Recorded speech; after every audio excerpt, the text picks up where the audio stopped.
ब्राह्मणी और तिल के बीच पंचतंत्र की कहानी। बहुत समय पहले की बात है। किसी गांव में एक गरीब ब्राह्मण रहता था। एक दिन उस ब्राह्मण के घर कुछ अतिथि आए। ब्राह्मण की स्थिति इतनी खराब थी कि उन अतिथियों को खिलाने के लिए घर में अनाज तक नहीं था। इस स्थिति को लेकर ही ब्राह्मण और उसकी पत्नी के बीच थोड़ी कहासुनी होने लगती है। ब्राह्मणी कहती है, तुम्हें पेट भरने योग्य अनाज कमाना भी नहीं आता है। इसी का नतीजा है कि आज घर में अतिथि आ खड़े हुए हैं और हमारे पास उन्हें खिलाने के लिए कुछ भी नहीं है। इस पर ब्राह्मण अपनी पत्नी से कहता है, कल कर्क संक्रांति है। मैं कल भिक्षा लेने के लिए दूसरे गांव जाऊंगा। वहां एक ब्राह्मण ने मुझे आमंत्रित किया है।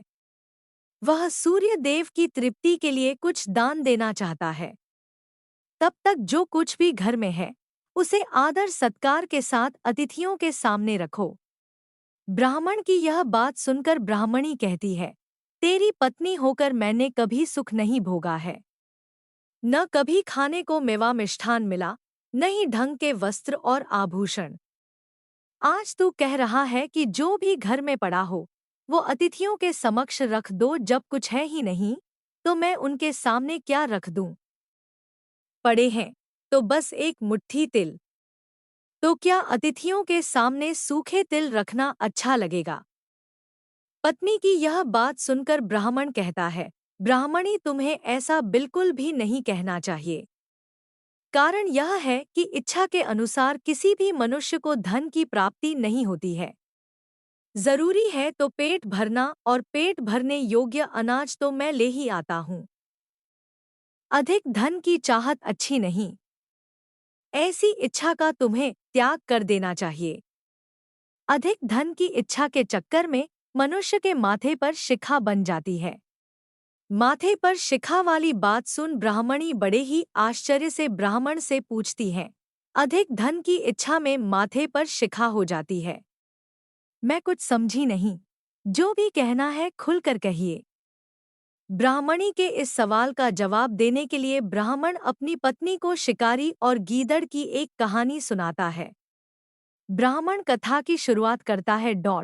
एक दिन एक शिकारी जंगल में शिकार की खोज कर रहा था।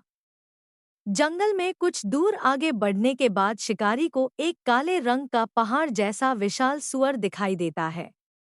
सूअर को देखते ही शिकारी अपना धनुष उठा लेता है और कमान खींचते हुए सूअर पर निशाना लगा देता है। कमान से निकला हुआ तीर तीव्र गति से सूअर को घायल कर देता है। घायल होने पर सूअर चिंघाड़ता हुआ शिकारी पर पलटवार कर देता है। सूअर के तीखे दांतों से शिकारी का पेट फट जाता है। इस तरह शिकार और शिकारी दोनों का ही अंत हो जाता है। इसी बीच खाने की तलाश में भगता हुआ एक भूखा गीदड़ वहां से होकर गुजरता है, जहां शिकारी और सूअर का शव पड़ा हुआ था। बिना मेहनत इतना सारा भोजन देख गीदड़ मन ही मन बहुत खुश होता है और मन ही मन सोचता है कि आज तो ईश्वर की बड़ी कृपा हुआ, जो इतना अच्छा और अधिक भोजन एक साथ मुझे मिला है। मैं इसे धीरे धीरे और आराम से खाऊंगा, ताकि लंबे समय तक मैं इसे उपयोग में लाऊंगा। इस तरह मैं इस भोजन के साथ लंबे समय तक अपनी भूख को शांत रख पाऊंगा। इन सभी बातों पर विचार करते हुए गीदड़ सबसे पहले छोटी छोटी चीजों को खाना शुरू करता है। तभी उसे शिकारी के मृत शरीर के पास धनुष पड़ा दिखता है। गीदड़ के मन में पहले उसे ही खाने का विचार आता है और वह धनुष पर चढ़ी डोर को चबाने लगता है। गीदड़ के चबाने से धनुष पर चढ़ी डोर टूट जाती है और डोर के टूटने से धनुष का एक सिरा वेग के साथ गीदड़ के माथे को भेदता हुआ ऊपर निकल आता है। गीदड़ के माथे को भेद कर धनुष का जो सिरा गीदड़ के सिर पर निकल आता है, वह ऐसा प्रतीत होता है मानो गीदड़ के माथे पर शिखा निकल आई हो। घायल होने के कारण कुछ देर बाद गीदड़ की भी मौत हो जाती है। इतना कहते हुए ब्राह्मण कहता है, ब्राह्मणी, इसीलिए मैं कहता हूँ कि जरूरत से अधिक लोभ से माथे पर शिखा आ जाती है।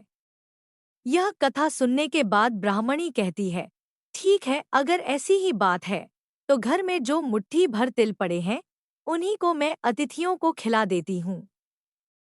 ब्राह्मणी की यह बात सुनकर ब्राह्मण संतुष्ट होता है और भिक्षा मांगने के लिए घर से बाहर निकल जाता है। वहीं ब्राह्मणी भी घर में पड़े तिल को धूप में सुखाने के लिए फैला देती है। तभी कहीं से एक कुत्ता आ जाता है और उन साफ तिलों पर पेशाब कर देता है, जिससे सभी तिल खराब हो जाते हैं। तिल के खराब हो जाने पर ब्राह्मणी काफी परेशान हो जाती है और सोचती है यही तो तिल थे जिन्हें पकाकर मैं अतिथियों को खिला सकती थी। अब मैं क्या करूं? काफी देर सोचने के बाद ब्राह्मणी को एक तरीका सूझा। उसने सोचा कि अगर वह गंदे तिलों के बदले साफ तिल देने की बात कहेगी तो कोई भी आसानी से मान जाएगा। साथ ही किसी को भी इन तिलों के खराब होने की बात पता नहीं चलेगी। इस विचार के साथ वह उन तिलों को लेकर घर घर घूमने लगी। ब्राह्मणी की यह बात सुनकर एक महिला वह तिल लेने के लिए तैयार हो गई, लेकिन उस महिला का पुत्र अर्थशास्त्र पढ़ा हुआ था।